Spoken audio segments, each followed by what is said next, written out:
මේ පේන රථය ලෝකෙටම නිෂ්පාදනය කරන වාහන 24ක් විතරයි. මේකෙත් ලංකාවේ එකම එක රථයක් තියෙනවා. ඒක තියෙන්නේ ඩඩ්ලි සිරිසේන මහත්මයාට. අද අපේ කතාව මෙන්න මේ සුවිශේෂී රථය පිළිබඳවයි. ආයිෂා බොහෝ වේවා වණකම් අස්සලාමු අලයිකුම් මං ශාන්තික දේවින්ද අද ඔබට සුබම සුබ දවසක් ප්‍රාර්ථනා කරනවා අපි ලෝකයේ වෙතින් එක රැයකින් ලංකාවම මවිත කරන විදිහේ පුවත් මවන්නෙකු විදිහට ලංකාවේ ප්‍රසිද්ධ ව්‍යාපාරික ඩඩ්ලි සිරිසේන මහත්මයා කවදත් අපි අතර ප්‍රතිචාරකයක්. එතෙක් මෙතෙක් ඉතිහාසයේ ලංකාවට ගෙන්වූ මිලියන් වැඩිම වාහන රුපියල් මිලියන 10කට ආසන්න කළා.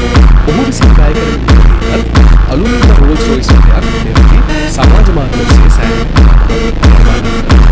ලෝකයේ අති සුඛෝපභෝගී මෝටර් කලාවේ ඉරුළු පලන් රජුන් ලෙස සැලකෙන රෝල්ස් රොයිස් සන්නාමය පිළිබඳව අපේ රටේ පොහොය දවස්වල වැඩි කතාබහක් ලැබුණා. කියන්නේ කවර හේතුවක් නිසාවත් නෙවෙයි මෙරට ගෙවූ මිලියන අධික රෝල්ස් රොයිස් රථ 3ක් නිසාවෙන්. මිල නොලත් ආරංචිවලට අනුව එයින් එක් රථයක් ABC මාධ්‍ය ජාලයේ සභාපති රේනෝ සිල්වා මහත්මයාටත් අනෙක් රථය ඩඩ්ලි සිරිසේන මහත්මයාටත් අයත් බව තමයි කියවුනේ. ඉතින් කොහොම වුණත් මේකේ තුන්වෙනි රථය නැවත හරවා යවූ බවත් මෙම රථ තුන මෙරටට ගෙන්වූ සමාගම ප්‍රකාශ කොට තිබුණා. ඉතින් කෙසේ වෙතත් ඩඩ්ලි සිරිසේන මහතා විසින් ගෙන්වූ මේ අතිශය දුර්ලභ රෝල්ස් රොයිස් ෆැන්ටම් සෙන්ටිනරි එඩිෂන් රථය දැනට මෙරට පවතින මිලෙන් අධිකම මෝටර රථය ලෙස ඉතිහාසගත වෙනවා.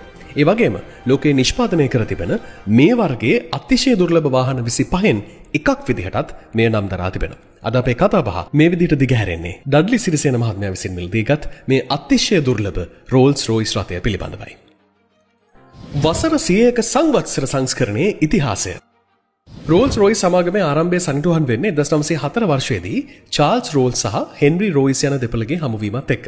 ඔවුන්ගේ අරමුණ වුණේ ලෝකේ හොඳම මෝටර රථය නිර්මාණය කරන එකයි. 2004 වර්ෂයේදී මේ සමාගමට අවුරුදු 100ක් පිරෙනවා. මෙන්න මේ අවුරුදු 100ක් පිරීම නිමිත්තෙන් ඔවුන් අතිශය සීමිත අතිශය දුර්ලභ රථ ප්‍රමාණයක් මේ සෙන්ටිනරි එඩිෂන් විදිහට ලෝකෙට නිකුත් කළා.